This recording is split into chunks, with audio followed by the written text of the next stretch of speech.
আচ্ছা, সবাইকে ওয়েলকাম। শোনা এবং দেখা ঠিকঠাক যাচ্ছে কিনা একটু কনফার্ম করো। আমরা ভাইগটস্কির যে সোশিও কালচারাল থিওরি রয়েছে সেটা আজকে আলোচনা করব। ওকে, বেশ। তো চলো আমরা শুরু করি আজকের আমাদের আলোচনা। তো দেখো, আজকের আমাদের টপিক হচ্ছে ভাইগটস্কির সোশিও কালচারাল ডেভেলপমেন্ট।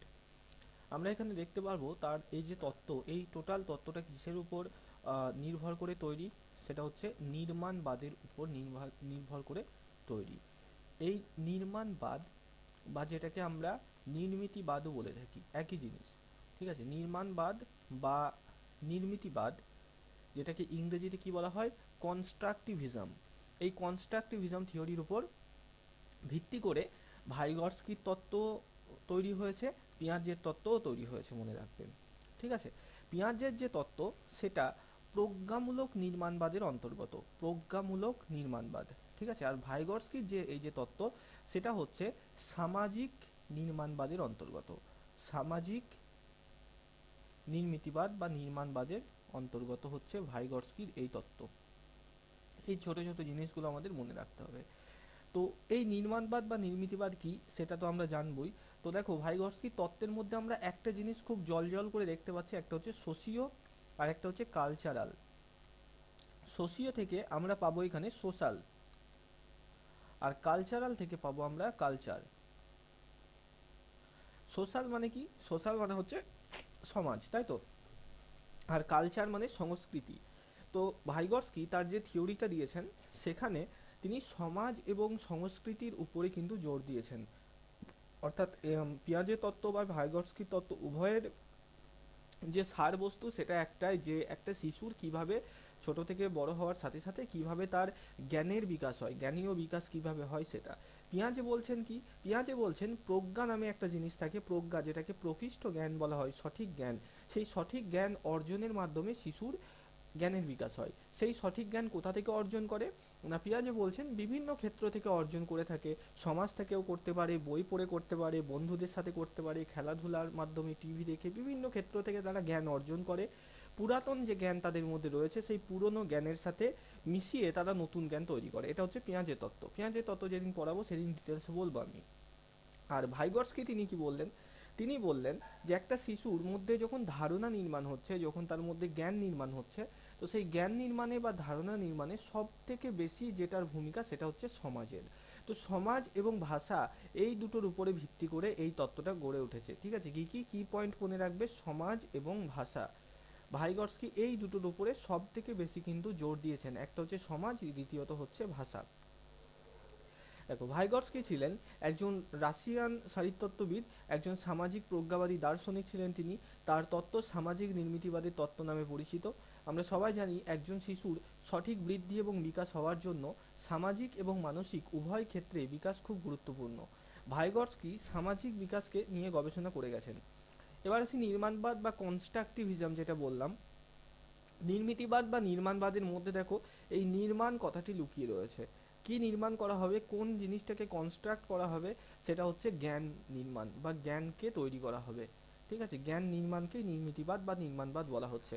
দেখো, নির্মাণবাদ বা নির্মিতিবাদ বলতে শিশুদের মনে জ্ঞানের সক্রিয়ভাবে নির্মাণ করাকে বোঝায়।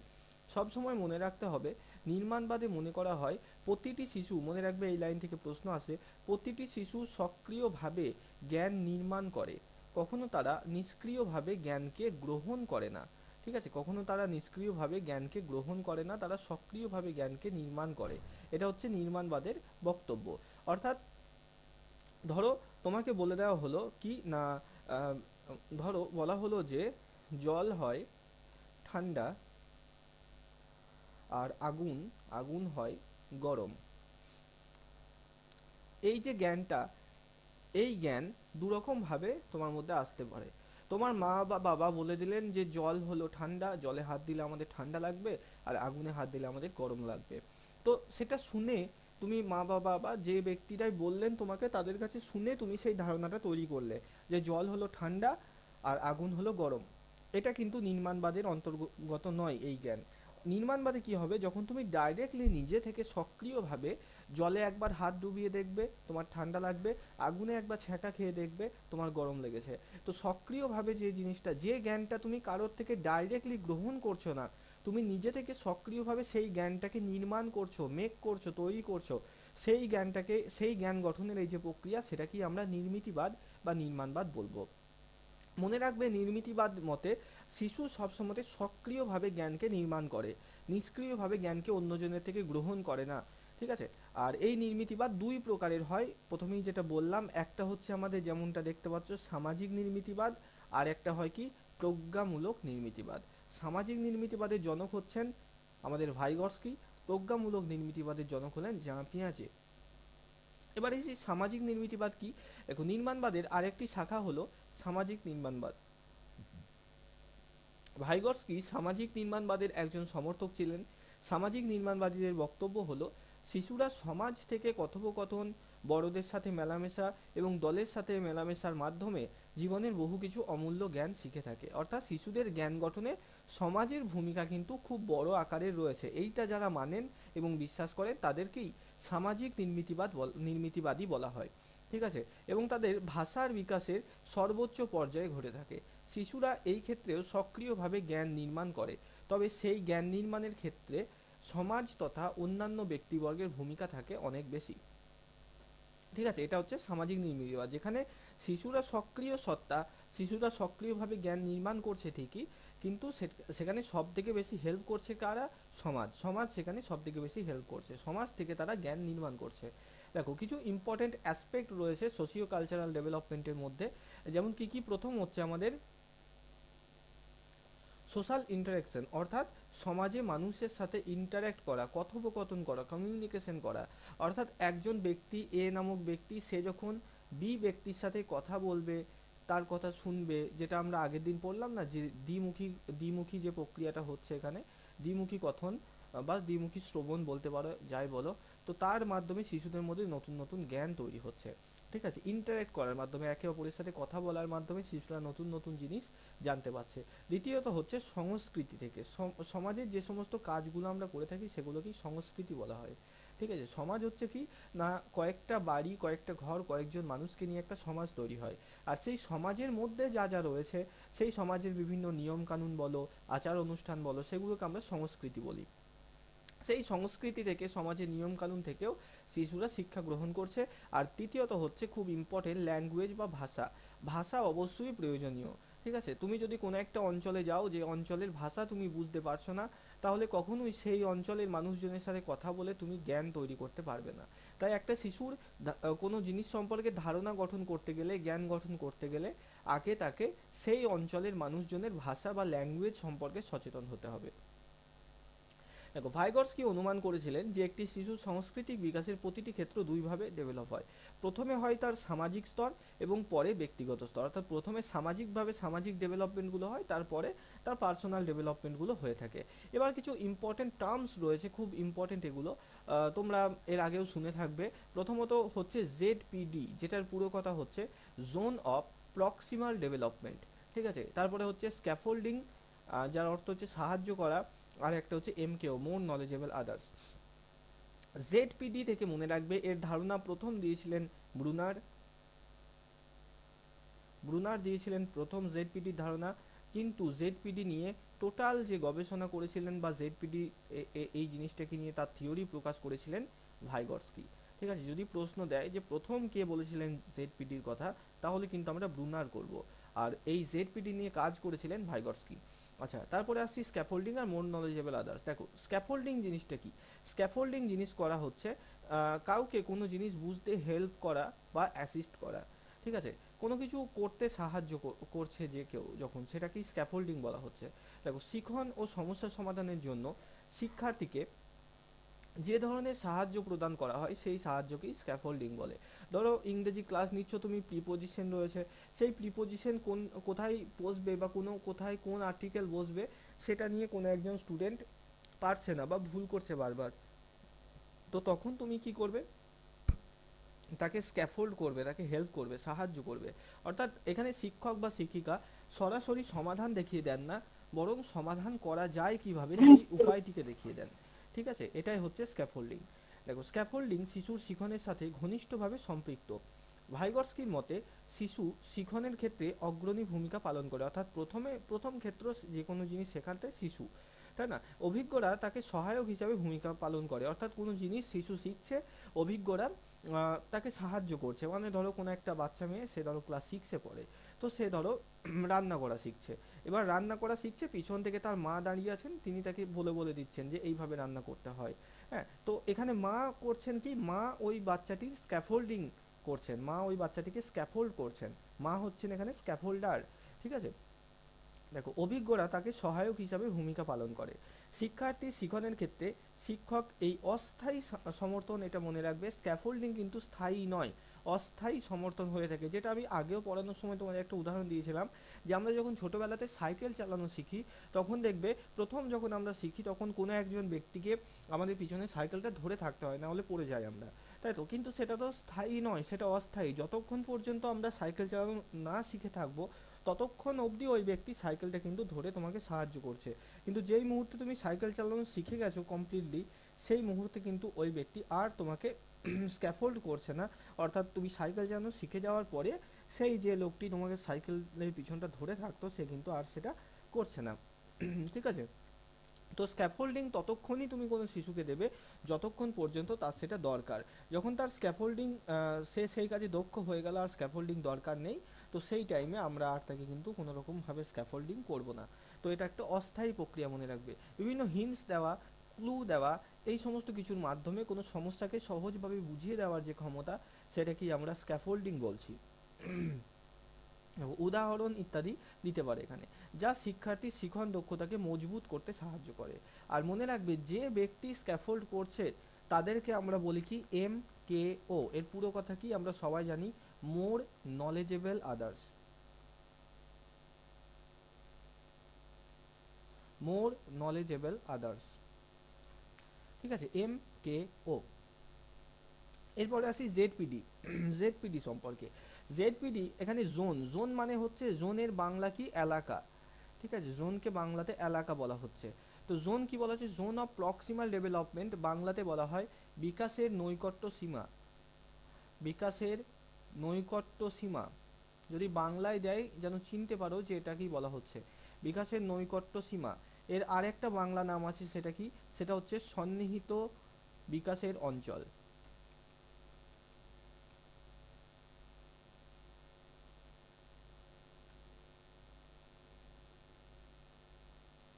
ঠিক আছে?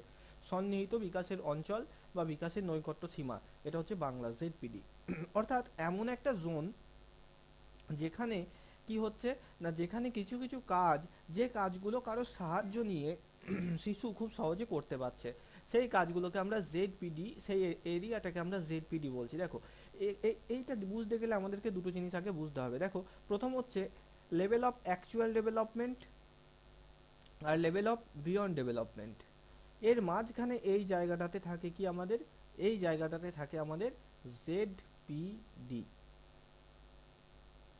এই জিনিসটা কি একটু সহজে বুঝি চলো। লেভেল অফ অ্যাকচুয়াল ডেভেলপমেন্ট আমরা এটাকে AD বলছি, আর বিয়ন্ড ডেভেলপমেন্ট আমরা এটাকে BD বলছি। লেভেল অফ অ্যাকচুয়াল ডেভেলপমেন্ট হচ্ছে সেই সমস্ত কাজ, যে সমস্ত কাজগুলো শিশু কারো সাহায্য ছাড়া নিজে নিজে করতে পারে। আমরা অঙ্ক করছি, অঙ্ক বইয়ের খুব সহজ যে অঙ্কগুলো রয়েছে, সেই অঙ্কগুলো তুমি একটা বাচ্চাকে টিউশন পড়াচ্ছ, সে তোমার সাহায্য ছাড়াই নিজে নিজেই করে ফেললো। তো সেই সব কাজগুলো যেগুলো কারোর সাহায্য ছাড়া শিশু করতে পারে, সেই কাজগুলোকে আমরা লেভেল অফ অ্যাকচুয়াল ডেভেলপমেন্ট বলে থাকি। আর বিয়ন্ড ডেভেলপমেন্ট কি, কিছু কিছু কাজ আছে যে সমস্ত কাজগুলো শিশুর ওই বয়সের জন্য শিশুর পক্ষে খুব বেশি কঠিন, সেই সমস্ত কাজে কেউ তাকে সাহায্য করলেও সে সেই কাজ করতে পারে না। যেমন ক্লাস 2 এর একটা বাচ্চাকে তুমি যদি পরিমিতির অঙ্ক দাও করতে, তুমি যতই সাহায্য করো সে বুঝতেই পারবে না, তাই না? যতই সূত্র তাকে বোঝাও, সে বুঝতে পারবে না, কারণ সে ম্যাচিওর হয়নি। তো এই জিনিসগুলো লেভেল অফ বিয়ন্ড ডেভেলপমেন্টের অন্তর্গত, অর্থাৎ যে সমস্ত কাজ কারোর সাহায্য নিয়েও শিশু করতে পারে না, সেই কাজগুলোকে লেভেল অফ বিয়ন্ড ডেভেলপমেন্ট বলা হয়। আর জোন অফ প্রক্সিমাল ডেভেলপমেন্ট বা ZPD, সেটা কি, সেটা হচ্ছে কিছু কিছু ক্ষেত্র, যে সমস্ত কাজগুলো শিশু একা নিজে করতে পারে না ঠিক, কিন্তু কেউ যখন সাহায্য করবে তাকে, তখন তাদের সাহায্য নিয়ে সে করতে পারে। যেমন কোনো একটা অঙ্ক তোমাদের আটকে গেছে, তুমি সুপর্ণ স্যারকে বললে, স্যার সাহায্য করলো, তুমি অঙ্কটা করে ফেললে। ঠিক আছে, এই ধরনের কাজগুলো জেডপিডি এর অন্তর্গত। আর যারা এখানে তোমাকে সাহায্য করছে তাদেরকে বলা হয় মোর নলেজেবল আদার্স, অর্থাৎ তোমার থেকে সেই বিষয়ে তার বেশি জ্ঞান রয়েছে, মোর নলেজেবল আদার্স। ঠিক আছে, অধিক জ্ঞানী কেউ। তো এই যে মাঝখানের অংশ, এটাকে জেডপিডি বলা হয়। এবার দেখো এখানে লেখা আছে সব কিছু। তো আমি প্রথমে বললাম জেডপিডির ধারণা দিয়েছিল সর্বপ্রথম ব্রুনার, তারপরে ভাইগর্সকি। ঠিক আছে, দেখো অ্যাকচুয়াল ডেভেলপমেন্ট বা প্রকৃত বিকাশ, এটাকে বাংলায় প্রকৃত বিকাশের ক্ষেত্র বলা হয়। সেখানে বোঝায় যে যখন শিক্ষার্থী কোনো সমস্যা কারো সাহায্য ছাড়া নিজেই সেই সমস্যার সমাধান করতে পারে, সেটাকে আমরা লেভেল অফ অ্যাকচুয়াল ডেভেলপমেন্ট বলি। লেভেল অফ বিয়ন্ড ডেভেলপমেন্ট কি, বা বিকাশের বাইরের অঞ্চল বলতে কি বুঝি, না যেখানে শিক্ষার্থীদের অন্যদের বা বড়দের সাহায্য নিয়েও কোনো সমস্যার সমাধান তারা করতে পারে না, সেটাকে লেভেল অফ বিয়ন্ড ডেভেলপমেন্ট বলা হচ্ছে। ঠিক আছে, এটা হচ্ছে লেভেল অফ বিয়ন্ড ডেভেলপমেন্ট, যেটা কারো সাহায্য নিয়েও করতে পারছে না। আর জেডপিডি হচ্ছে এই দুটোর মাঝখানে। তো এখান থেকে একটা প্রশ্ন হয় যে জেডপিডির অবস্থানটিকে নিয়ে, মনে রাখবে লেভেল অফ অ্যাকচুয়াল ডেভেলপমেন্টের উপরে এবং লেভেল অফ বিয়ন্ড ডেভেলপমেন্টের নিচে থাকে, অর্থাৎ মধ্যবর্তী অঞ্চলকে জেডপিডি বলা হয়। দেখো যে অঞ্চলে সমস্যা শিশুকে দিলে শিশু নিজে থেকে সেই সমস্যার সমাধান করতে পারে না, কিন্তু তাকে কেউ যদি সাহায্য করে, নির্দেশনা দেয়, গাইড করে, নির্দেশ দেয়, ইনস্ট্রাকশন দেয় যে এইভাবে করা যাবে কাজটি, ক্লু দেয়, কোনো হিন্টস দেয়, অর্থাৎ উদাহরণ দেয়, এইভাবে সাহায্য করলে তখন সেই শিশু সেই কাজটাকে করতে পারে। তো এই অঞ্চলটাকে শিশু বলেছেন ভাইগর্সকি বলেছেন ZPD, zone of proximal development. এই যেমন দেখো এই সার্কেলটা ছবিটা দেখবে, এখানে বলা হয়েছে যে মাঝখানে যে গ্রিন সার্কেলটা রয়েছে, এখানে লেখা আছে কি হোয়াট আই ক্যান ডু, অর্থাৎ সেই সমস্ত কাজ যে কাজগুলোকে আমি করতে পারি, এখানে আমি কারোর হেল্পের ধার ধারি না, কারোর হেল্প আমার এখানে দরকার নেই, সেই সব কাজগুলো, সেই জিনিসটাকে কি বলা হচ্ছে, লেভেল অফ অ্যাকচুয়াল ডেভেলপমেন্ট। দেখো জেড এ ডি, এই নামটাও কিন্তু গুরুত্বপূর্ণ, জেড এ ডি, এটা zone of actual development, zone of actual development, Z A D বলে দিলে কিন্তু ঘাবড়ে যেও না, এটা হচ্ছে জেড এ ডি। আর একদম শেষে সাদা রঙের যে ক্ষেত্রটা, সেটা দেখো what I can not do, যে সমস্ত কাজগুলো আমি করতে পারি না, কোনোভাবেই করতে পারি না, সেটাকে কি বলছে, level of beyond development, Z B D, zone of beyond development.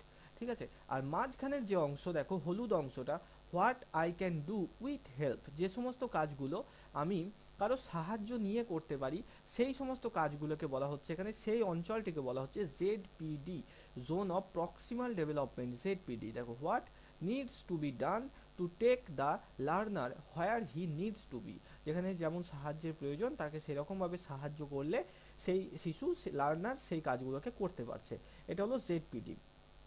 আর তারপরে আসছে এম কেও, মোর নলেজেবল আদার্স, যার বাংলা হচ্ছে অধিক জ্ঞানী কেউ।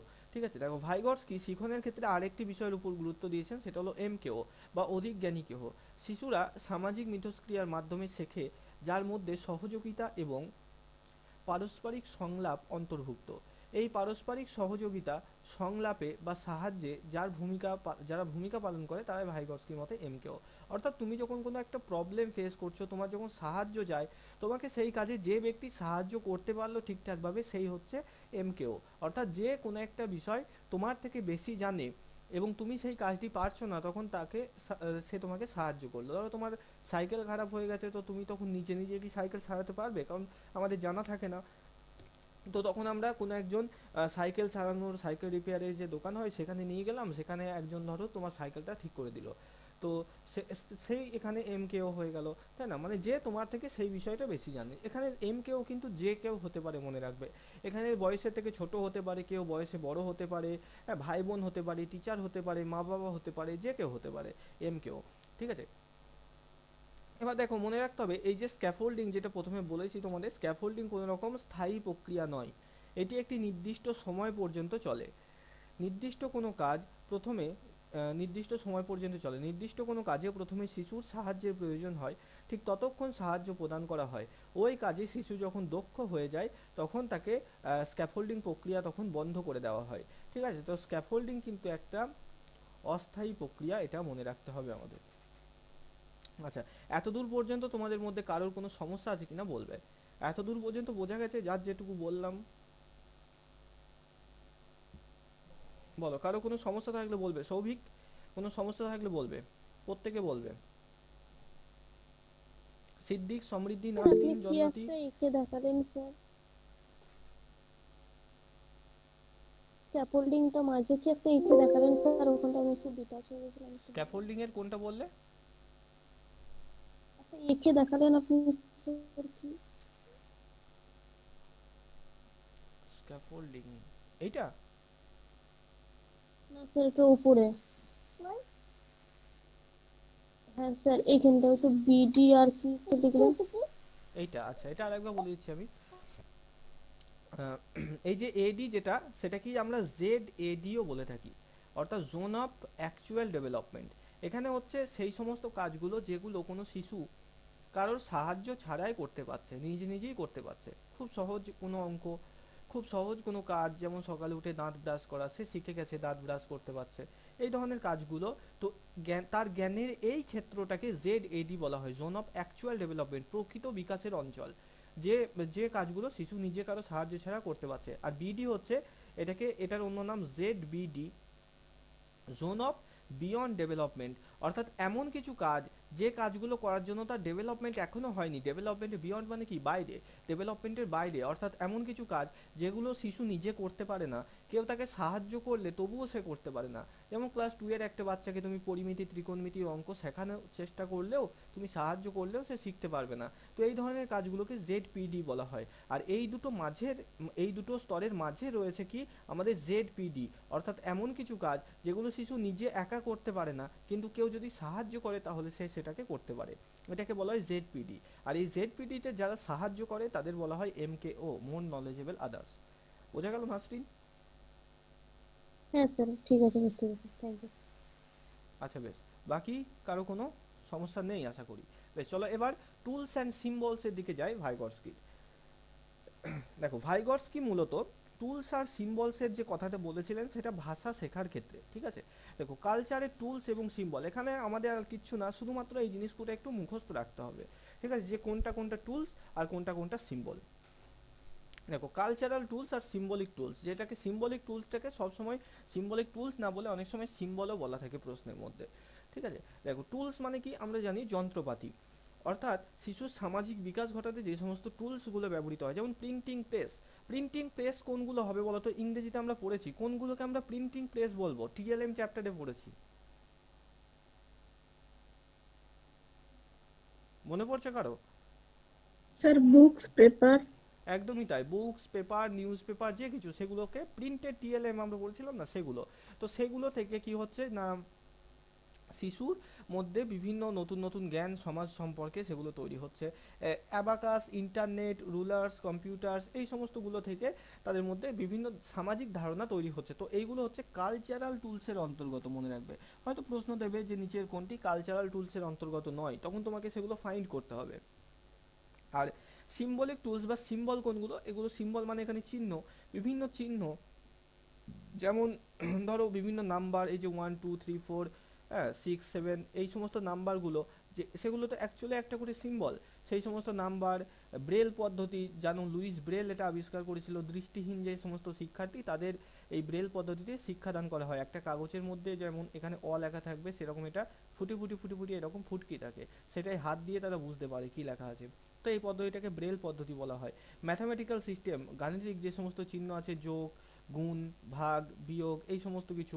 তারপরে ধরো সাইন ল্যাঙ্গুয়েজ, মূলত যারা বধির হয়ে থাকে, কানে শুনতে পায় না, তাদেরকে হাতের ইশারার মাধ্যমে দেখানো হয়। দেখবি বিভিন্ন নিউজ চ্যানেল থাকে যেখানে খবর বলা হয়, অপর দিক থেকে একজন এরকম সাইন ল্যাঙ্গুয়েজে হাতের ইশারা দিয়ে সেই খবরকে পাঠ করেন, ঠিক আছে? তো তাদের জন্য, বধির যারা কানে শুনতে পায় না তাদের জন্য maps, language, works of art, এই সমস্ত জিনিসগুলো সিম্বল হিসাবে কাজ করে ভাষা শেখার ক্ষেত্রে।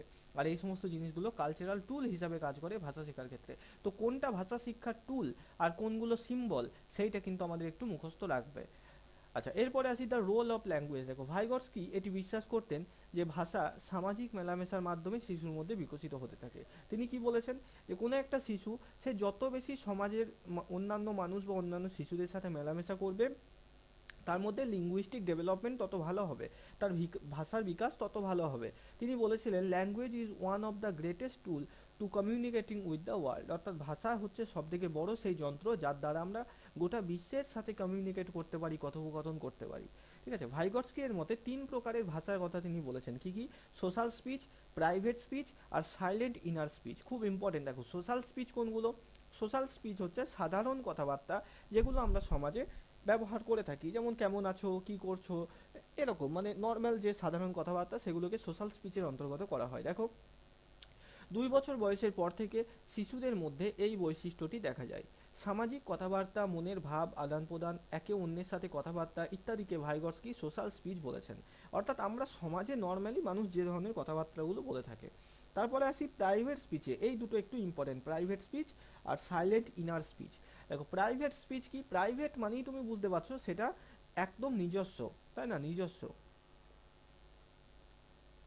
অর্থাৎ এই স্পিচে শিশু নিজের সাথে নিজেই কথা বলে। দেখো নিজের সাথে নিজেই কথা বলে। 3 বছর বয়স থেকে এই সময়কাল শুরু হয়, মনে রাখবে 3 বছর বয়স থেকে শিশুদের মধ্যে এই ধরনের ভাষার বিকাশ হয়ে থাকে। এই সময় শিশুরা শুধুমাত্র নিজের সাথেই কথা বলে, এটা হচ্ছে প্রাইভেট স্পিচ। আর সাইলেন্ট ইনার স্পিচ কি? এইটা শুরু হয় 7 বছর বয়সে। এখানেও সে নিজের সাথে নিজেই কথা বলছে, কিন্তু সেটা হচ্ছে সাইলেন্টলি। ঠিক আছে, দেখো 7 বছর বয়স থেকে এই ধরনের বৈশিষ্ট্য তাদের কথাবার্তার মধ্যে দেখা যায়।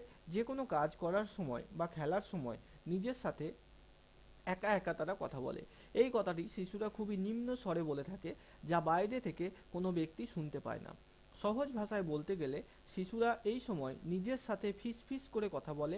এটাকে ভাইগটস্কি সাইলেন্ট ইনার স্পিচ বলেছেন। ঠিক আছে, নিজের সাথে ফিস ফিস করে কথা বলে, এটা সাইলেন্ট ইনার স্পিচ। আর পার্থক্য কি তাহলে প্রাইভেট স্পিচ আর সাইলেন্ট ইনার স্পিচে? দুটোই নিজের সাথে নিজেই কথা বলে, কিন্তু সাইলেন্ট ইনার স্পিচে তার যে কথাটা সেটা বাইরে থেকে শোনা যায় না, কিন্তু প্রাইভেট স্পিচে তুমি চেষ্টা করলে সেটা শুনতে পারবে যে শিশু নিজের সাথেই নিজে কথা বলছে। ঠিক আছে, এবার দেখো শিশুর জীবনের বিশেষ কয়েকটি অবস্থা এবং তাদের ভাষার বিকাশ। এখানে দেখো রয়েছে এই যেমন এটা রয়েছে ভাষা, যেমন জন্মের পর মুহূর্তে কি হয়? জন্মের পর মুহূর্তে হয় ক্রন্দন, অর্থাৎ কান্না শুরু হয় জন্মের পরে। 2 থেকে 4 মাস এই সময়টাকে বলা হয় কুইং। আচ্ছা এটা সপ্তাহ হতো, ঠিক আছে, মাস না। আচ্ছা 4 থেকে 6 মাস এটা হচ্ছে আধো আধো শব্দ, যেটাকে ব্যাবলিং বলা হয়। এটা হচ্ছে অনেক জায়গায় তোমরা 4 থেকে 6 সপ্তাহ দেখতে পাবে। এটাকে বলা হয় ব্যাবলিং, যে যে সময় শিশু কথা বলার চেষ্টা করে, যখন তার বয়স হয় 6 মাসের মতো। তখন ব্যা ব্যা গ্যা গ্যা এরকম ভাবে কথা বলার চেষ্টা করে। হ্যাঁ, 12 মাস বয়সে তারা এক শব্দের বচন বলে, 18 মাস বয়সে দ্বি-শব্দের বচন বলতে পারে। এটা একটু দেখে রাখবে। এই দুটোর মধ্যে সব থেকে এই দুটো ইম্পর্টেন্ট, কুইং আর ব্যাবলিং। সময়সীমাটা মনে রাখবে, 4 থেকে 6 সপ্তাহ এটা, 4 থেকে 6 মাস হচ্ছে ব্যাবলিং। ঠিক আছে। আচ্ছা এতদূর পর্যন্ত কারো সমস্যা আশা করি নেই। এবার দেখো মধ্যবাল্যকালে যে সমস্ত ভাষার বিকাশগুলো হয়, সেখানে একাধিক বাক্য তারা পড়তে পারে। তারা উল্টো বর্ণ লেখার যে অভ্যাস, আচ্ছা এই উল্টো বর্ণ লেখার যে লিখন অক্ষমতা, সেটার নামটা কেউ বলতে পারবে? লিখন অক্ষমতার নামটা কি? বি কে ডি লেখা, 6 কে 9 লেখা, এটা dyslexia. Dyslexia. Dyslexia. Dysgraphia. Graphia, graphia লেখন ডিসগ্রাফিয়া।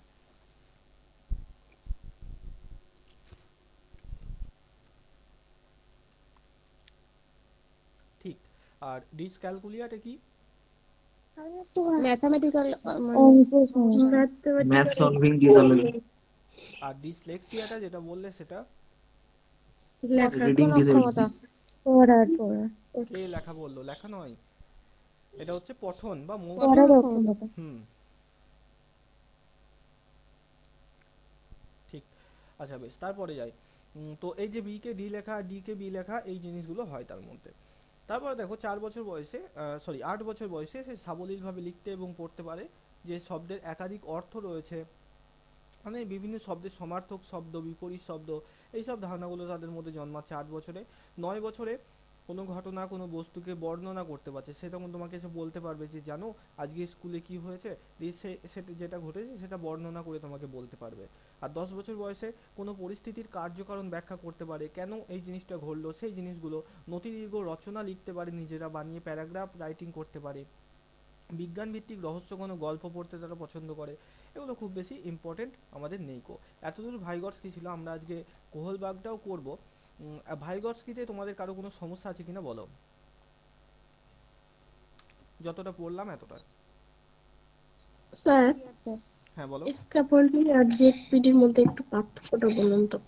কোনটা? স্ক্যাফোল্ডিং আর হচ্ছে জেডপিডি। স্ক্যাফোল্ডিং আর জেডপিডি। হ্যাঁ, স্ক্যাফোল্ডিং হচ্ছে কি, সাহায্য করা তোমাকে, তুমি কোনো একটা অঙ্ক বুঝতে পারছো না, সেই অঙ্কটাকে যখন তোমার অঙ্কের স্যার সাহায্য করছেন তোমাকে বুঝে নিতে, সেই স্যার কি করছেন সেই প্রক্রিয়াটাকে বলা হচ্ছে সাহায্য করাটাকে স্ক্যাফোল্ডিং বলা হচ্ছে। আর জেডপিডি কি, জেডপিডি হচ্ছে তোমার মনের একটা জেডপিডি ক্ষেত্র, মনের একটা অঞ্চল, যে অঞ্চল বিকাশের একটা অঞ্চল, যে অঞ্চলে যখন তোমার বিকাশটা থাকবে সেই টাইমে কোনো কাজ নিজে করতে না পারলে অন্যের সাহায্য নিয়ে করতে পারবে, সেটাই হচ্ছে জেডপিডি। ঠিক আছে।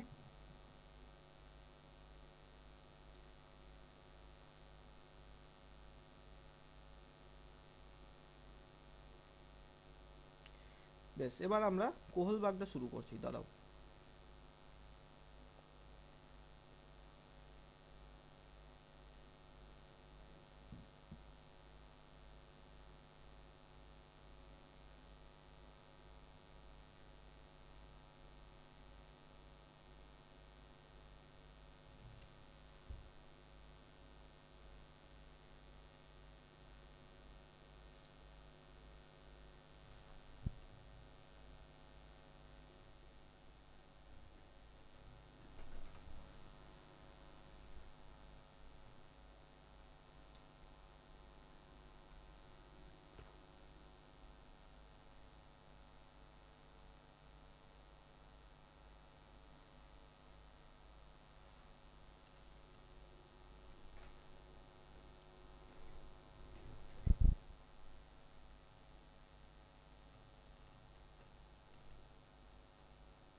আচ্ছা, দেখা এবং শোনা যাচ্ছে কোহলবাগের পিডিএফটা?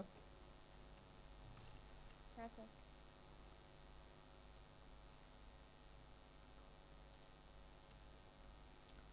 দেখা যাচ্ছে তো? ঠিক হ্যাঁ আছে। স্যার শোনা যাচ্ছে, দেখা হুম, যাচ্ছে। বেশ। স্যার, হ্যাঁ বলো। স্যার আপনি যেটা বলছিলেন না, বি কে কেউ ডি বলে বা কেউ বি কে বা ডি লেখে, হ্যাঁ এদেরকে তো আলাদা আলাদা বলে ডাকা হয়। কিন্তু সিটির একটা প্রশ্ন এসেছিল, কেউ লেখে এবং বলে দুটোই লিখেছিল সেখানে, তাদেরকে কি বলা হয়? লেখে এবং বলে? হ্যাঁ, বি কে কেউ ডি লেখে এবং বলে, তাহলে তাদেরকে কেউ তাহলে কিছু কিছু বলা অপশন, হয় কি? অপশনে কি দুটোই ছিল, যে এ এবং বি উভয়ই এরকম অপশন ছিল? নিশ্চয়ই থাকবে। বললে তখন না শুধু না, অপশনে কি ছিল বলো তো। অপশনে আলাদা আলাদা ছিল, ডিসলেক্সিয়া ছিল, অ্যাফাসিয়া ছিল, অ্যানোমিয়া ছিল, এগুলো ছিল। কি কি বললে আরেকবার বলো। ডিসলেক্সিয়া, আফাসিয়া। অ্যানোমিয়া, হুম। আর একটা কি সাটরিং না কি এটা ছিল, সাটরিং। হ্যাঁ, তাহলে এখানে দেখো ডিসগ্রাফিয়া যখন দেয়নি, তাহলে আমরা তখন ডিসলেক্সিয়ার দিকে চলে যাব, কারণ ওখানে পরেও আচ্ছা স্যার বলেছে। স্যার, ওটাই কনফিউজিং, মানে যখন উল্টো পড়ে তখন ওটা তো ডিসলেক্সিয়া হবে না, মানে হ্যাঁ পড়ার লেখাটার মধ্যে একদম। দেখতে হবে। পড়লে ডিসলেক্সিয়া স্যার, আর লিখলে স্যার গ্রাফিয়া। অ্যানোমিয়াটা কি, অ্যানোমিয়া? অ্যানোমিয়া হচ্ছে রক্তাল্পতা। আচ্ছা আচ্ছা। আর অ্যাপাসিয়াটা কি? আফাসিয়া হচ্ছে মৌখিক মৌখিক অসামঞ্জস্যতা, অসন্নিবেশতা। মানে কথা বলতে গিয়ে তোতলা হওয়া, এই ধরনেরটা, এটাকে অ্যাফাসিয়া বলা হয়। স্যার, এটা একটা চার্ট করে দিন তো। হ্যাঁ, এটা তোমাদের এমনি আমি একটা স্যার দিয়ে দেবো। অটিজমটা কি? অটিজম হচ্ছে এক প্রকারের রোগ, ঠিক আছে? অটিজম রোগ যখন হয় কোনো শিশুর, তখন তার মধ্যে একাধিক লক্ষণ দেখা যায়, যেমন সে অপুষ্টির শিকার হতে পারে, তার মনোযোগের অভাব থাকে, যে কোনো একটা বিষয় বা বস্তুর প্রতি সে দীর্ঘক্ষণ মনোযোগ ধরে রাখতে পারে না। এটারই আর একটা শাখা আছে, attention deficit hyper activity syndrome বলে, ঠিক আছে? মানে মেন কথা, এক প্রকারের রোগ যেখানে মনোযোগ ধরে রাখতে পারে না এবং তার শারীরিক বিভিন্ন সমস্যা হয়। ওটাই তো স্যার, আইকিউ কম হয়, 75-এর থেকে কম হয়, একদম। নখ কাটতে হ্যাঁ, পারে না, অটিজম মুখ থেকে আক্রান্ত, লালা হ্যাঁ, অটিজম মুখ থেকে আক্রান্ত লালা যেসব বের শিশু হয়। থাকে তাদের আইকিউ 75 কম হয়, মানে সেই খুবই মানে কম বুদ্ধি সম্পন্ন, তারা বেশি দিন বাঁচে না সেই ধরনের শিশুরা, মুখ থেকে লালা ঝরে। তার আবার তিনটে ভাগ আছে, সিএমআর, ইএমআর, টিএমআর। ঠিক আছে? তোমার ইনক্লুসিভ এডুকেশন আমি তো করাইনি এখনো, ওটা করাবো, তখন ওগুলো আছে ওখানে। বোঝা গেছে?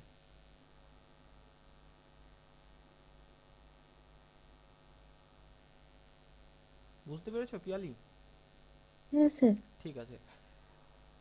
আচ্ছা, আর পল্লব ওটা ওরকম অপশন এলে এগুলো কিন্তু আমাদের একটু চোখ কান খোলা রাখতে হবে। দেখো এখানে দুটোই বলেছে যেহেতু বি কে ডি লেখে এবং পড়ে, তাহলে ডিসগ্রাফিয়া যদি দিত তাহলে কনফিউশনটা আসতো আমাদের, কিন্তু গ্রাফিয়া যখন অপশনই দেয়নি তার মানে ওটা অবশ্যই আমরা ডিসলেক্সিয়া করব। আচ্ছা, এরপরে দেখো কোহলবার্গের নৈতিক বিকাশ। প্রথমেই আমরা জানবো, আমরা এগুলো আর পড়ছি না, কোহলবার্গ কে ছিলেন, কোথা থেকে তিনি কি ডিগ্রি করেছিলেন, আমরা এটা পড়ছি না, আমরা ডাইরেক্ট আমরা টপিকে ঢুকে যাই। দেখো নৈতিক বিকাশ, এর মধ্যে আমাদের প্রথমে জানতে হবে যে নৈতিকতা বা মরালিটি কি। নৈতিকতা বলতে কি বোঝে? নৈতিকতা মানে হচ্ছে যখন তোমার নিজের মধ্যে একটা বোধ জন্মাবে, মানে তুমি যদি একটা খারাপ কাজ করো, তখন যখন তোমার কোথাও না কোথাও একটু মনে হবে যে আমি খারাপ কাজ করছি বা আমি ভুল কাজ স্যার করছি। দ্বন্দ্ব কাজ করবে, এটাও তো হতে হ্যাঁ, পারে। হ্যাঁ, আমি ভুল কাজ করছি বা আমি খারাপ কাজ করছি, এটা যখন তোমার মনে হবে তার মানেই হচ্ছে তোমার মধ্যে নৈতিকতা আছে। অর্থাৎ যে যে আমাদের মনের যে বিকাশটা হলে আমরা ঠিক ভুল কোনটা সেটা বুঝতে পারি, ভালো খারাপ বুঝতে পারি, কোনটা করা উচিত কোনটা করা উচিত নয় সেই সম্পর্কে আমাদের ধারণা জন্মায়, সেই জিনিসটা মানে পাপ পুণ্যের ধারণা তোমার যখন জন্মাচ্ছে তার মানে তোমার নৈতিক বিকাশ হয়ে গেছে। ঠিক আছে? সেই জিনিসটাকে আমরা নৈতিকতা বলছি। তো শিশুদের মধ্যে মনে রাখবে এই নৈতিক বিকাশ বা নৈতিকতা শুধু শিশুদের মধ্যে নয়, প্রত্যেকটা মানুষের মধ্যে এই ডেভেলপমেন্ট হয় সবার শেষে। সবার প্রথমে শুরু হয় শারীরিক বিকাশ বা ফিজিক্যাল ডেভেলপমেন্ট, এবং সবার শেষে শুরু হয় মরাল ডেভেলপমেন্ট বা নৈতিক বিকাশ। মরাল ডেভেলপমেন্ট এক দীর্ঘস্থায়ী প্রক্রিয়া, লং টাইম পর্যন্ত এই মরাল ডেভেলপমেন্ট কিন্তু চলতে থাকে। ঠিক আছে? এই মরাল ডেভেলপমেন্ট বা নৈতিক বিকাশ কিভাবে শুরু হয়? শুরু হয় নৈতিক দ্বন্দ্ব থেকে। নৈতিক দ্বন্দ্ব কি? নৈতিক দ্বন্দ্ব হচ্ছে যখন দুটো ভিন্নধর্মী জিনিসকে নিয়ে তোমার মনের মধ্যে ডাউট তৈরি হচ্ছে। ঠিক আছে? যে কোনো একটা আমরা ধরো কাউ, গরু, তুমি একটা গরু দেখলে সেই গরুটাকে কেউ বলে এটা গরু নয় এটা বাঘ, তোমাকে ছোটবেলা থেকে সেটা দেখানো হলো, তুমি গরুকে বাঘ বলেই চিনলে। তারপরে তুমি স্কুলে গেলে, স্কুলে গিয়ে তখন স্যারদের কাছে শুনছো ওটা বাঘ নয় ওটা গরু, তখন এই দুটো জিনিসের মধ্যে তোমার একটা দ্বন্দ্ব হবে। ধরো তুমি কোনো একটা বইয়ে পড়েছো শিশুকেন্দ্রিক শিক্ষার জনককে হারবার্ট স্পেন্সার, এটা তুমি মুখস্থ করেছো। হ্যাঁ, তুমি তখন জানতে না, প্রশ্ন মুখস্থ করেছো, এবার তুমি টেট পরীক্ষা দেওয়ার আগের দিনকে এসে তুমি জানছো যে হারবার্ট স্পেন্সার শিশুকেন্দ্রিক শিক্ষার জনক নয়, শিশুকেন্দ্রিক শিক্ষার জনক হচ্ছে রুসো। তখন তোমার মধ্যে একটা ডাউট কাজ করবে তো যে কোনটা ঠিক, তাহলে আগের বই আমি যেটা জানি সেটা ঠিক নাকি এখানে এই লোকটি যা বলছে সেটা ঠিক, তাই না? এই জিনিসটাকে আমরা নৈতিক দ্বন্দ্ব বলি। আর এই নৈতিক দ্বন্দ্ব যখন চালু হবে কোনো মানুষের মধ্যে, সেখান থেকেই তার হয় নৈতিক বিকাশ। ঠিক আছে? মানে ধরো কোনো একটা কাজ, কি বলবো যে একটা এখানে ডিলেমার একটা গল্প আছে জানো তো, যে তোমাদের কি এটা আমি করিয়েছিলাম? এটা করানো হয়নি তো তোমাদের নতুন ব্যাচে? আমার কেমন চেনা চেনা লাগছে এটা। করিয়েছিলাম সেই ডাক্তারের ওষুধ চুরির না ব্যাপারটা? স্যার না, করাইনি? না এখানে স্যার, হয়নি। পড়ানো হয়নি। আচ্ছা, এখানে একটা তোমার গল্প আছে হেন্স ডিলেমা নামে, এই যেমন দেখতে পাচ্ছ অপশন বি তে যেটা লেখা আছে সেটা হেন্স ডিলেমা। এই হেন্স ডিলেমাতে কি হয়েছিল, হেন্স নামক একজন লোক ছিলেন, হেন্স। সেই হেন্স কি করেছিলেন, হেন্সের স্ত্রী খুব অসুস্থ ছিল, ডাক্তারবাবু বলেছিল কি না একটা ইঞ্জেকশন লাগবে, সেই ইঞ্জেকশনটা 1 ঘন্টার মধ্যে যদি সে এনে দিতে পারে তাহলে তার স্ত্রীর জীবনটা বাঁচবে, আর না হলে তার স্ত্রী আর বাঁচবে না। তো সেই টাইমে হেন্স গিয়েছিল, সে ওষুধের দোকানে গিয়েছিল, কিন্তু ইঞ্জেকশনটা পেয়ে গেলেও তার কাছে পর্যাপ্ত টাকা ছিল না, টাকা কিছু কম ছিল, যে কারণে সেই ওষুধের যে দোকানদার সে তাকে ইঞ্জেকশনটা দিতে চাইছিল না, বিক্রি করতে চাইছিল না, টাকা যেহেতু কম আছে। তো এই টাইমে হেন্স দেখো উভয় সংকটে পড়েছিল, তার মধ্যে নৈতিক দ্বন্দ্ব কাজ করছিল।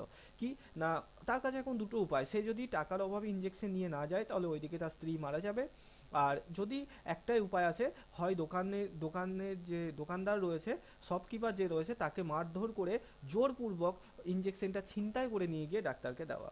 ঠিক আছে? তো এই এবার হেন্স খুব ভালো করে জানে, সে একটা যথেষ্ট পরিণত ম্যাচিওর লোক, সে খুব ভালো করে জানে যে দোকানদারকে মেরে ওই ইঞ্জেকশন নিয়ে ছিনতাই করে নিয়ে যাওয়া এটা একটা খারাপ কাজ, সে তার সেই ধারণা আছে। কিন্তু এই খারাপ কাজটা না করলে, এই খারাপ কাজটা যদি না করে তাহলে ওইদিকে তার স্ত্রী কিন্তু বাঁচবে না। তো এই উভয়ের মধ্যে তার এবার তৈরি হলো ডিলেমা বা নৈতিক দ্বন্দ্ব, যে আমি এখন কি করব। তাহলে এইভাবে আমি দোকানদারের কাছ থেকে অপরাধীর মতো এই জিনিসটা নিয়ে চলে যাব তাকে মেরে মারধর করে, নাকি আমি খালি হাতে চলে যাব এবং আমার স্ত্রীকে মরতে দেবো? তো এই দুটো জিনিসের মধ্যে হেন্স তখন কোনটা বেছে নেয়? হেন্স তখন এই অপশনটাকে বেছে নেয়। সে দোকান ভাঙচুর করে সেই ইঞ্জেকশন নিয়ে চলে যায় এবং তার স্ত্রী বেঁচে ওঠে। এই যে হেন্সের মনে এই মধ্যবর্তী সময়ে যে দ্বন্দ্বটা চলছিল, যে কি করব, আমার কি করা উচিত, এই সময় এই জিনিসটাকেই বলা হচ্ছে নৈতিক দ্বন্দ্ব। এই নৈতিক দ্বন্দ্ব সমাধানের মাধ্যমে নৈতিক বিকাশ শিশুদের মধ্যে হয়। ঠিক আছে, এটাই হচ্ছে নৈতিক দ্বন্দ্ব বা জ্ঞানমূলক দ্বন্দ্ব এটাকে বলা হয়। দেখো, কোহলবাগ তার সহযোগীগণ বিশ্বাস করতে নীতি বিষয়ক চিন্তন এবং সিদ্ধান্ত গ্রহণে শিশুর সক্রিয়তা অত্যন্ত গুরুত্বপূর্ণ। ঠিক আছে, আমাদের একটা জিনিস মনে রাখতে হবে, এই যে নৈতিক বিকাশ, সেটা এক একটা সময়ে এক এক রকম ভাবে হয়, অর্থাৎ একই রকমের হয় না। কেমন ভাবে কোহলবাগ এটা বুঝেছিলেন এক্ষুনি দেখো বুঝতে পারবো আমরা। কোহলবাগ নৈতিক বিকাশ সম্পর্কিত তথ্য সংগ্রহে শিশুদের সম্মুখে নৈতিক দ্বন্দ্ব সংক্রান্ত বিষয় উপস্থাপন করতেন। অর্থাৎ যে সমস্ত, ধরো তোমাকে বলা হলো যে তুমি একটা জঙ্গলে গেছো, সেখানে একটা বাঘ চলে এসছে, তোমার বাঘের সামনে তোমার মা এবং বাবা দুজনেই দাঁড়িয়ে রয়েছেন, তুমি একজনকে বাঁচাতে পারবে, কাকে বাঁচাবে? এই ধরনের যে প্রশ্নগুলো, সেই প্রশ্নগুলো শিশুদের সামনে যখন কোহলবাগ করলেন, তখন তাদের মধ্যে নৈতিক দ্বন্দ্ব তৈরি হলো যে আমি মাকে বাঁচাবো নাকি বাবাকে বাঁচাবো, নাকি কি করব। এই জিনিসগুলোর মাধ্যমে তাদের মধ্যে একটা সিদ্ধান্ত গ্রহণের ক্ষমতা তিনি লক্ষ্য করলেন। ঠিক আছে, দেখো এই পরিস্থিতিতে তারা কি করবে, কেন করবে, এই সব প্রশ্নগুলো তাকে করা হতো শিশুদের। দুটি উদাহরণ দেওয়া যেতে পারে। যেমন এই যে সে একটা প্রশ্ন করেছিল যে চুরি করা অন্যায়, সেটা জানা সত্ত্বেও কেউ যদি অপরকে বাঁচানোর জন্য চুরি করে, তাহলে সে কি অন্যায় করবে? এই যেমন হেন্সের গল্পটা, সে জানতো তবুও সে তার স্ত্রীকে বাঁচানোর জন্য সেই খারাপ কাজটি করলো, তাহলে সেটা কি অন্যায় হবে? এরকম হয় না, বিভিন্ন সিনেমার মধ্যে তোমরা দেখে থাকবে যে কোনো একটা ব্যাংকে কোনো একজন ডাকাতি করলো, ব্যাংক ডাকাতি কয়েকশো কোটি টাকা, সেটা এবার সে কি করলো, গরিব মানুষদেরকে দিয়ে দিল। তো এখানে কি সেটা অন্যায় করেছে না অন্যায় করেনি, ভালো কাজ করেছে? সেই নিয়ে এই ধরনের প্রশ্ন করলে শিশুদের মধ্যে নৈতিক দ্বন্দ্ব তৈরি হচ্ছে। এবার তিনি কি লক্ষ্য করলেন, যে এই টাইমে ধরো তোমাকে ধরো এই প্রশ্নটা করা হলো, তার উত্তর তুমি যখন, তোমার যখন 3 বছর বয়স, তুমি বললে যে সে অন্যায় করেনি, সে ভালো কাজ করেছে, তুমি বললে।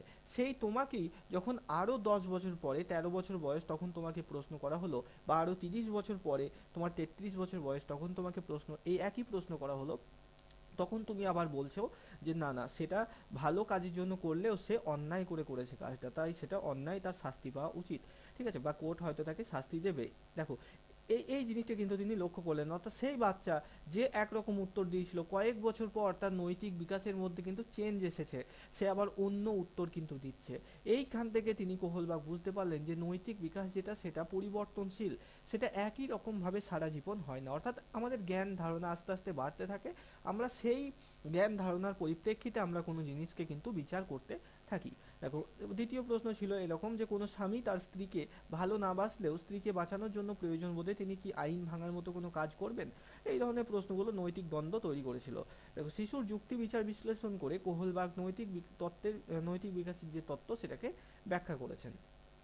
কোহলবাগ বলেছেন শিশুদের নৈতিক বিকাশ জ্ঞানমূলক দ্বন্দ্বের, এই যে কগনিটিভ ডিলেমা, এটাই হচ্ছে জ্ঞানমূলক দ্বন্দ্ব। ডিলেমা কথার অর্থ, বাংলা অর্থ হচ্ছে উভয় সংকট। ঠিক আছে, এই যে দ্বন্দ্ব, যে হেন্স তখন কি করবে, সে দোকান থেকে দোকানদারকে মেরে ইঞ্জেকশন নিয়ে যাবে নাকি তার স্ত্রীকে মরতে দেবে, এটাই হচ্ছে তার ডিলেমা, কগনিটিভ ডিলেমা। দেখো, বিশেষ ভূমিকা দেখা যায় পরস্পর বিরোধী চিন্তা বা ব্যক্তির বিশ্বাসের সঙ্গে সংজ্ঞা বাহ্যিক পরিবেশের সংঘাতের ফলে এই জ্ঞানমূলক দ্বন্দ্বের সৃষ্টি হয়। তোমাদের মধ্যে হবে, দেখবে পরীক্ষার হলে গিয়ে কোনো একটা পেডাগজি প্রশ্নে মনে হচ্ছে যে দুটো অপশনই সঠিক, তখন কোনটাকে করবে সেটা নিয়েও তোমাদের মধ্যে কিন্তু যেটা তৈরি হয়, যে যে সন্দেহটা তৈরি হয় যে এটাকে করব নাকি এটাকে করব, কোনটা ঠিক হবে, সেটাকেও আমরা ডিলেমা বলছি। ঠিক আছে, যেমন দেখো, ব্যক্তি জানে যে সে মিথ্যা কথা বলা পাপ এবং পাপের শাস্তি হয়, কিন্তু ব্যক্তি যখন দেখে যে মিথ্যা কথা বলে কোনো কোনো ব্যক্তি লাভবান হয়, তখন তার জ্ঞানমূলক দ্বন্দ্ব দেখা দেয়। ঠিক আছে, আমাদের বিভিন্ন রাজনৈতিক নেতাগুলোর খুব সুন্দর এখানে উদাহরণ দেওয়া যাবে। ঠিক আছে, যেমন যদি মুকুল রায়ের কথা বলো বা অন্য বিভিন্ন জন, যখন দেখবে যে এই পার্টি ডুবে যাচ্ছে, টিএমসি ডুবে যাচ্ছে, তখন হুট করে তারা চলে গেল অন্য পার্টিতে, বিজেপিতে। বিজেপি যখন হেরে গেল আবার আগের তোমার বিধানসভাতে, তারা আবার ফিরে চলে এলো টিএমসিতে, তাই না? তো এই যে এপাং ওপাং ঝপাং, যেটা আমাদের মাননীয়া লিখেছেন, তো সেরকমই ব্যাপার হচ্ছে, তাই না? দেখো, যখন তাদের মনে হচ্ছে যে এই জিনিসটা ভুল, তখন অন্যদিকে চলে যাচ্ছে, আবার যখন দেখছে না ওটাই ঠিক ছিল, তখন আবার এদিকে চলে আসছে। ঠিক এরকম ব্যাপার আর কি। যদিও রাজনৈতিক কথা না বলাই ভালো এখানে। তবে এরকম মানুষজন থাকে, প্রতিটা রাজনৈতিক দলেই থাকে। হ্যাঁ, দলের খারাপ সময় তখন অন্য দলে চলে যাবে, আবার ভালো সময় হলে আবার তারা ফিরে চলে আসবে। তো এটাই তো, এখানে তিন প্রকারের নৈতিক দ্বন্দ্ব বা ডিলেমার কথা তিনি বলেছেন। প্রথম হচ্ছে মরাল ডিলেমা, দ্বিতীয় হচ্ছে হেন্স ডিলেমা, তৃতীয় হচ্ছে ডক্টরস ডিলেমা। মরাল ডিলেমা হচ্ছে এটা নৈতিক দ্বন্দ্ব, যেখানে তোমার নীতিবোধ কাজ করবে যে তোমার কি করা উচিত। যেমন যখন মহাভারত যারা শুনেছো বা পড়েছো, তো মহাভারতের যখন যুদ্ধ হয়েছিল তখন তাদের সেই রাজাদের মধ্যে কি হয়েছিল, মরাল ডিলেমা তৈরি হয়েছিল, তাই না? যে ভীষ্ম বলে একজন ছিল, তোমরা জেনে থাকবে, তো সে হচ্ছে সবার দাদু, কৌরবদেরও দাদু, আবার পাণ্ডবদেরও দাদু। তো তাকে কোন দিক থেকে যুদ্ধ করতে হবে, সে যে দিক থেকেই যুদ্ধ করুক তাকে মারতে হবে, কিন্তু সেই নিজের নাতিদেরকেই, ঠিক আছে, হয় এদেরকে, এই 5 জনকে, নয় ওই 100 জনকে। তো তার মধ্যে তখন কি তৈরি হয়েছিল, মরাল ডিলেমা, তাই না, যে কোনটা করা তার নীতিগত দিক থেকে ঠিক হবে, ঠিক আছে, ধর্মের দিক থেকে কোনটা ঠিক হবে, সেই ধরনের ডিলেমাগুলোকে মরাল ডিলেমা বলছি, যে এটা তোমার নীতিবোধের উপর কিন্তু তৈরি হচ্ছে। হেন্স ডিলেমা তো বললাম, এই যে হেন্সের গল্প থেকেই এই হেন্স ডিলেমার নামকরণ হয়েছে। আর ডক্টরস ডিলেমা হচ্ছে ডাক্তারদের মধ্যে এই ডিলেমা লক্ষ্য করা যায়, যখন দেখা যায় যে হাসপাতালে, এই ধরো করোনার মতো যখন মহামারী এলো, তখন দেখা যাচ্ছে কি যে হাসপাতালে চিকিৎসকের অভাব, বেডের অভাব, ওষুধের অভাব, সব কিছুর অভাব। হ্যাঁ, এবার সেখানে কি কি হচ্ছে না, প্রচুর মানে পেশেন্ট ভর্তি হয়েছে বা নতুন নতুন ভর্তি হওয়ার জন্য আসছে, সেখানে একজন 99 বছরের বৃদ্ধ মানুষ রয়েছেন, যিনি করোনা আক্রান্ত হয়ে এসেছেন এখানে। হ্যাঁ, তো সে হয়তো বেড বিছানা সবই পেয়েছেন। এবার সেখানে ডাক্তারদের মধ্যে ডিলেমা তৈরি হয় যে এই 99 বছরের মানুষটি, যে হয়তো এমনি করোনা ঠিক হয়ে গেলেও আর 1 বছর বা 6 মাস এমনি নর্মালি বাঁচবেন, তারপর তার মৃত্যু হবে। তো তার জন্য বেড ওষুধের অভাবে একটা 16 বছরের বাচ্চা ছেলে সে মারা যাচ্ছে বাইরে। তো তখন কি করবে, এনাকে বাঁচিয়ে রাখবে নাকি এনাকে মরতে দেবে? এই ধরনের ডিলেমাগুলো ডাক্তারদের মধ্যে হয়, যেগুলো অপ্রকাশিত থাকে আমাদের সাধারণ মানুষদের মধ্যে। হ্যাঁ, তো সেই জিনিসটাকে ডক্টরস ডিলেমা বলা হয়ে থাকে। দেখো, মনে রাখতে হবে, কোহলবাগ 10 থেকে 16 বছর বয়সী 72 জন ছেলেকে, এইটা কিন্তু এর মাইনাস পয়েন্ট মনে রাখবে, কোহলবাগ যে সমস্ত ওই নৈতিক দ্বন্দ্বমূলক প্রশ্ন করেছিলেন বা পরীক্ষা করেছিলেন, সেটা শুধুমাত্র ছেলেদেরকে নিয়ে বা ছেলেদের ওপরে কিন্তু তিনি সেটা করেছিলেন। তার নৈতিক বিকাশের উপর গবেষণা করেছিলেন, সেই কারণে সমালোচকরা এটাকে সঠিকভাবে দেখেননি। কারণ তারা বলেছেন যে মেয়েদের নৈতিকতা তো আলাদা হতেই পারে, তাই না, ছেলেরা যেরকম নৈতিক বোধ সম্পন্ন হবে, মেয়েরা হতেই পারে আলাদা, তাই না? তো সেই দিক থেকে এটা একটা নেগেটিভ ইম্প্যাক্ট কোহলবার্গের তত্ত্বের মধ্যে পড়েছে। তিনি সমালোচিত হয়েছেন কেন, কেবলমাত্র ছেলেদেরকে, 72 জন ছেলেকে নিয়ে তিনি পরীক্ষা করেছিলেন, সেই জন্য। কোহলবার্গের মত অনুযায়ী নৈতিক বিকাশ 3টি প্রধান উপাদান: জ্ঞানমূলক বিকাশ, জ্ঞানমূলক দ্বন্দ্ব এবং ভূমিকা গ্রহণের ক্ষমতা। এই 3টি উপাদানের উপর নির্ভর করে নৈতিক বিকাশ ঘটে। এই 3টি উপাদানের পরস্পর নির্ভরশীল এবং মিথস্ক্রিয়া সাপেক্ষে জ্ঞানমূলক বিকাশ জ্ঞানমূলক দ্বন্দ্বের কারণ হয়। এই যে দেখো, এখানে দেখানো হয়েছে জ্ঞানমূলক বিকাশ আর ভূমিকা গ্রহণের ক্ষমতা, এই দুটো জিনিস মিশে তৈরি করছে জ্ঞানমূলক দ্বন্দ্ব। জ্ঞানমূলক দ্বন্দ্ব থেকে তৈরি হয় নৈতিক বিকাশ, তৈরি হয় জ্ঞানমূলক দ্বন্দ্ব থেকে। জ্ঞানমূলক বিকাশ কি না, তুমি ছোটবেলা থেকে এই যে কাউ, ধরো এখানে একটা কাউ না লিখে ধরো আমি একটা গরুর ছবি দিলাম এখানে, আচ্ছা বাদ দাও, গরুকে বাদ দাও, গরু তো এখানে আঁকা যাবে না। আমি একটা চায়ের কাপ আঁকলাম, ঠিক আছে। এবার এই পাত্রটিকে তুমি ছোটবেলা থেকে কি বলে শিখেছো না, এটাকে তুমি গ্লাস বলে শিখে এসছো, এটার নাম গ্লাস, তুমি এটাকে গ্লাস বলছো ছোটবেলা থেকেই। তোমার তাহলে জ্ঞানমূলক বিকাশ যেটা, সেটা ভুল জ্ঞানমূলক বিকাশ তোমার মধ্যে হয়েছে, অর্থাৎ কাপকে তুমি গ্লাস বলে শিখেছো। এবার তুমি হঠাৎ করে 6 বছর বয়সে, 7 বছর বয়সে স্কুলে গেলে, স্কুলে গিয়ে তোমাকে বলা হলো যে এটার নাম গ্লাস নয়, এটার নাম হচ্ছে কাপ, আর গ্লাস হচ্ছে এরকম দেখতে, এটাকে বলা হচ্ছে গ্লাস। তো তখন তোমার মধ্যে কি তৈরি হবে, ভূমিকা গ্রহণের ক্ষমতা তোমাকে করতে হবে। অর্থাৎ দেখো, যে তাহলে কোনটা ঠিক, এটাকে আমি গ্লাসই বলবো নাকি আমার মতামত চেঞ্জ করব, এটাকে আমরা গ্লাস বলবো। তো এখানে তোমাকে দুটোর মধ্যে একটা ভূমিকা গ্রহণ করতে হবে। আর এই দুটোর কারণে এক প্রকার দ্বন্দ্ব তৈরি হচ্ছে, দেখো তোমার মনে, যে কোনটা ঠিক কোনটা ভুল, আমার কি করা উচিত, সেটাকে জ্ঞানমূলক দ্বন্দ্ব বলছি। যখন তুমি ভূমিকা গ্রহণ করবে যে হ্যাঁ এটাকে আমরা কাপই বলবো, গ্লাস না বলে, অর্থাৎ তোমার আগের জিনিস, আগের জ্ঞানমূলক বিকাশ তোমার ভুল ছিল, এটা তুমি স্বীকার করে নিলে বা করতে পারলে, তখন সেখান থেকে তৈরি হয় নৈতিক বিকাশ বা প্রজ্ঞামূলক বিকাশ। ঠিক আছে, আমি এই যে উদাহরণটা দিলাম সেখানে একটা প্রজ্ঞামূলক বিকাশের উদাহরণ, এখানে তো কাপ গ্লাসের মধ্যে নৈতিকতা নেই, এখানে একটা জ্ঞান পেঁয়াজের রয়েছে। অ্যাকোমোডেশনের ক্ষেত্রেও তো এটা হচ্ছে, ডিস ইকুইলিব্রিয়াম সৃষ্টি হচ্ছে। পেঁয়াজের, হ্যাঁ এখানেও তাই হচ্ছে, যখন সে বুঝতে পারছে না, তারপরে যখন সে গ্রহণ করছে নতুন জ্ঞানকে, এটাও অনেকটা এরকমই। পেঁয়াজের তত্ত্বের সাথে ভাইগটস্কি 90% মিল রয়েছে, শুধু সমাজের এই দিকটা থেকে আলাদা। ঠিক আছে, এইভাবে আমাদের তৈরি হচ্ছে নৈতিক বিকাশ। এবার এই নৈতিক বিকাশের যে পর্যায়গুলো রয়েছে এখান থেকে তার থিওরি শুরু এবং এখান থেকে আমাদের মুখস্থ রাখার পর্যায়টাও শুরু। তো মনে রাখবে তিনি 3টে পর্যায়ের কথা বলেছেন।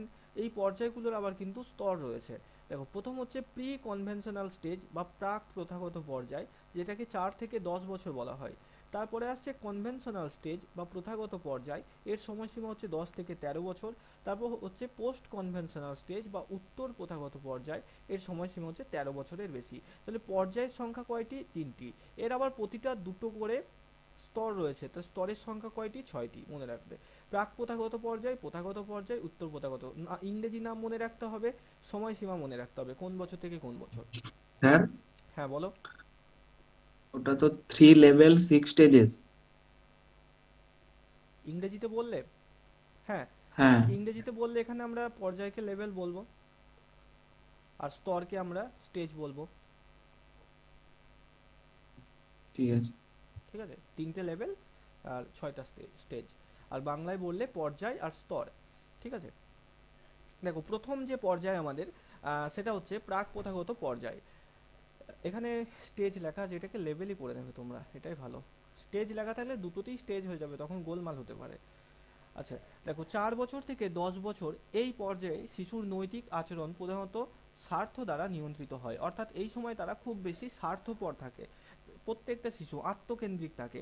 ঠিক আছে, প্রতিটা ধরো কোনো খাবার জিনিস আমি একাই খাবো এরকম একটা ধারণা বাচ্চাদের মধ্যে থাকে, আমি কাউকে ভাগ দেবো না, আমার বোনকে ভাইকে ভাগ দেবো না, এরকম একটা ধারণা তাদের মধ্যে থাকে। দেখো, শাস্তি এড়ানো এবং ব্যক্তিগত সন্তুষ্টি আনার জন্য শিশু নৈতিক আচরণ করে। এই পর্যায়ে দুটো যে আমাদের বললাম স্তর আছে, সেগুলো কি কি?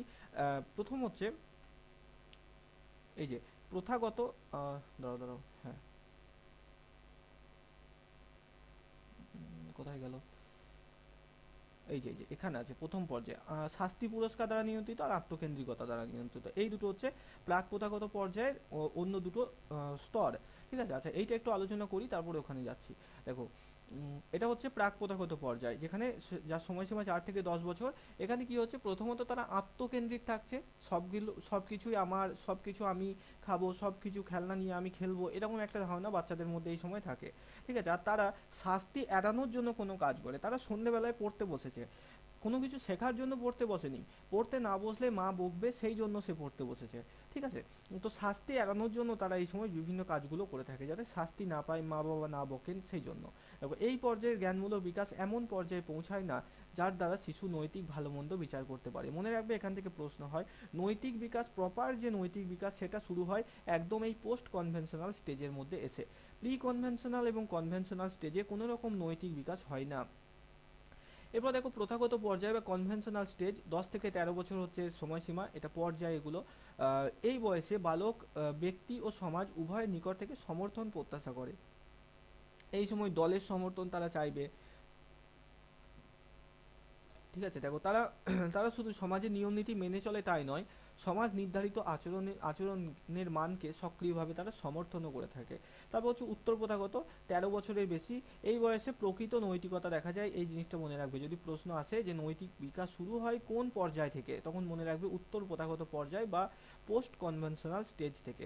ঠিক আছে, দেখো নীতিবোধ, নীতিবোধ, আচ্ছা আমি এটা তো তোমাকে তখন ভুল লিখলাম না, এটা ঠিক আছে, এটা তো স্টেজই হবে, এটা তো পর্যায়।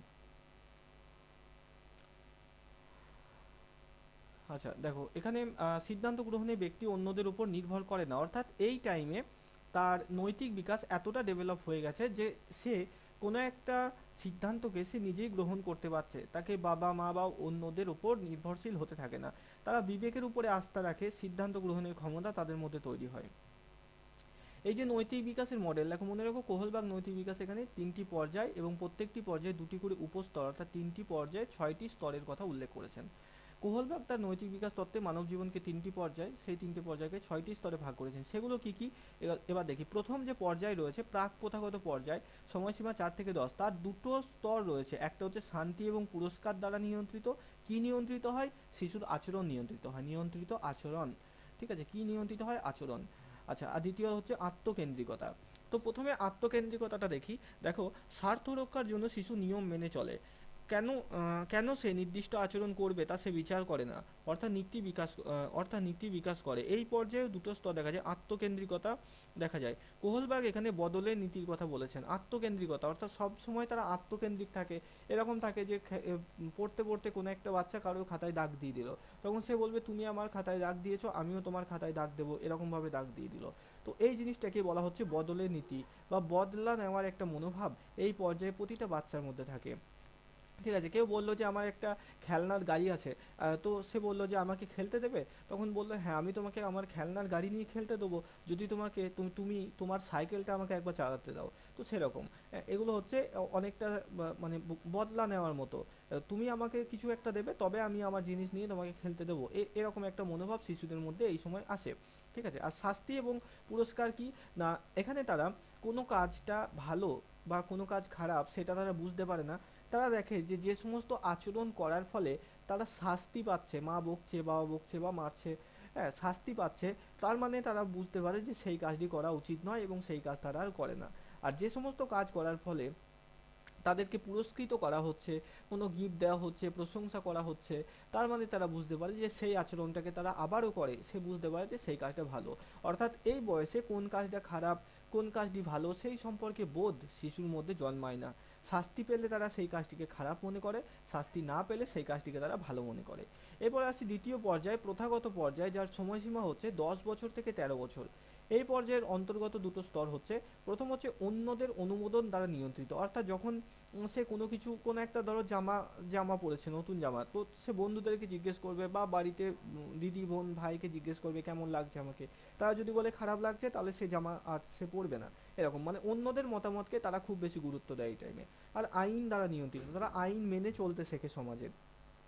দেখো এই পর্যায়ে অন্যদের অনুমোদন দ্বারা নিয়ন্ত্রিত, এই পর্যায়ে শিশুরা কোনো কাজ করার ক্ষেত্রে অন্যান্যদের অনুমোদনকে অনেক বেশি গুরুত্ব দেয়। যেমন যে কোনো কাজ করার আগে মা বাবা বা বন্ধুদের সেটা সম্পর্কে জিজ্ঞাসা করে, তাদের অনুমোদন তার কাছে অনেক বেশি গুরুত্বপূর্ণ হয়। এই সময়ে তার বাবা মা বন্ধু বান্ধবদের থেকে তাদের বিষয়ে প্রশংসা শুনতে চাইছে। এইটা থেকে 2022 সালে প্রশ্ন এসেছিল, মনে রাখবে। এই ফেজটাকে বলা হয় good boy good girl stage বা good boy good girl phase. অর্থাৎ এই যে আমাদের পর্যায়টা মনে রাখবে, প্রথাগত পর্যায় বা কনভেনশনাল স্টেজ যেটা, সেই টাইমে কি হচ্ছে যে বাচ্চারা মা বাবা বা প্রত্যেকের কাছে নিজেদের প্রশংসা শুনতে চায়, তারা চায় যে তারা বলুক যে হ্যাঁ ভালো ছেলে ভালো মেয়ে, এই জিনিসটা শুনতে চায়। এটাকেই বলা হচ্ছে আমাদের good boy good girl stage. প্রত্যেকে কিন্তু এই বয়সে চায়, 10 থেকে 13 বছর বয়সে। তারপর হচ্ছে আইন দ্বারা নিয়ন্ত্রিত, এখানে সমাজের যে সমস্ত বিভিন্ন নিয়ম কানুন আইন রয়েছে সেই আইনগুলোকে তারা মেনে চলতে শেখে, তাদের সামাজিকরণ সৃষ্টি হতে থাকে, তাদের সমাজে বিভিন্ন আইন কানুন তারা মানতে শেখে।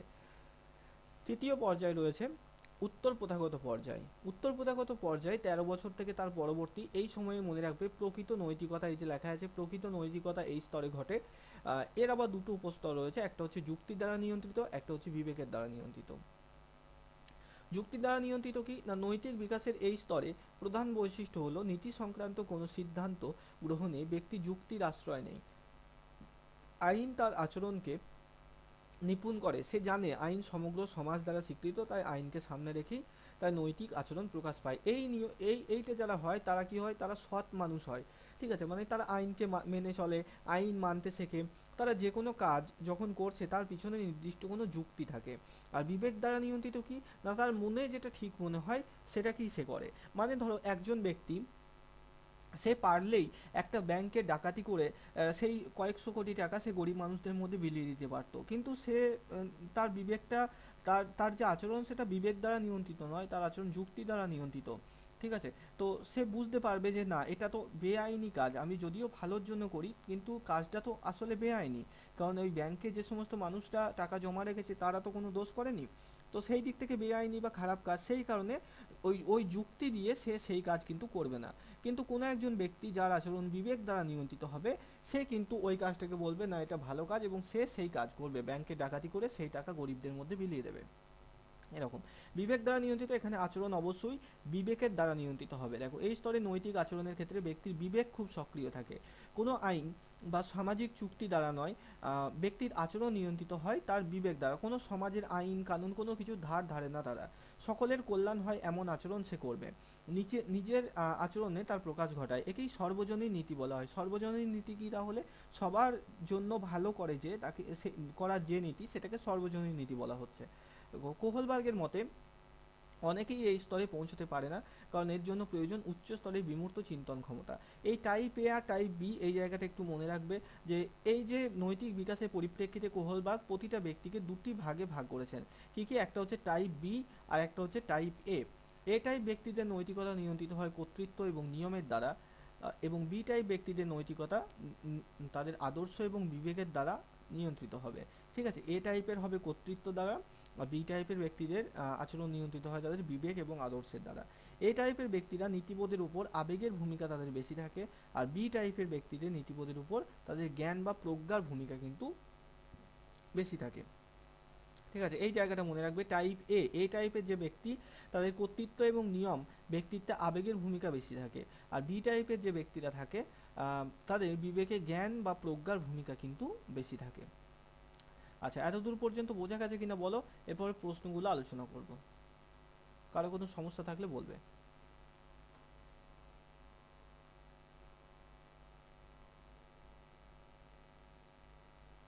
হ্যাঁ স্যার, ক্লিয়ার।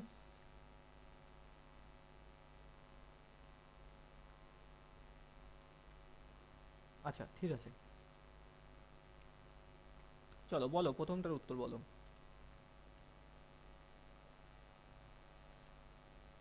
তিনটি। তিনটি।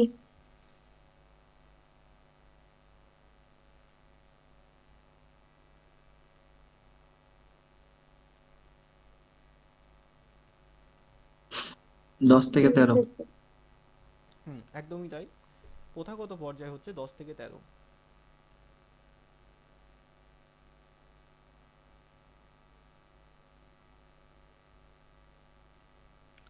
কোহলবার্গ। কোহলবার্গ।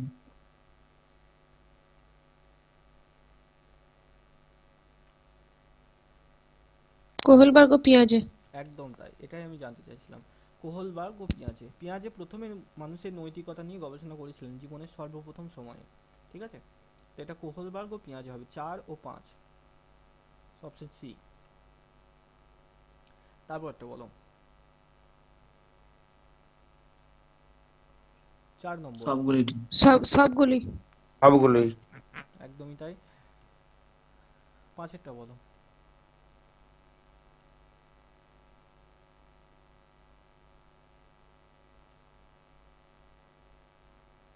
ষষ্ঠ স্তর, অপশন ডি। অপশন ডি হবে D। এখানে ষষ্ঠ উত্তর। স্তর। তারপর একটা বলো।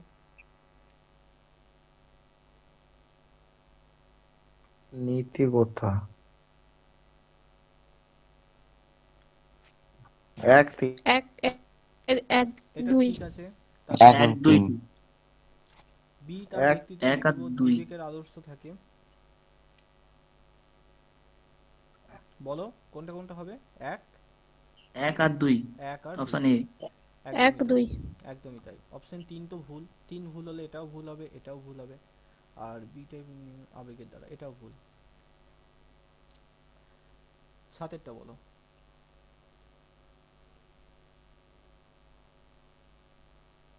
এটা পেঁয়াজের তত্ত্ব থেকে, চেষ্টা করো বলার।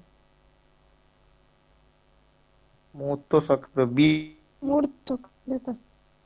হ্যাঁ, এখানে হবে এটা কংক্রিট অপারেশনাল স্টেজে। তারপরে 8এরটা বলো। ওটাই তো সিসিএস টা, হুম হুম হুম আগেরটা 7। জ্ঞানমূলক পদের। জ্ঞান। হুম এখানে জ্ঞানমূলক বাদের।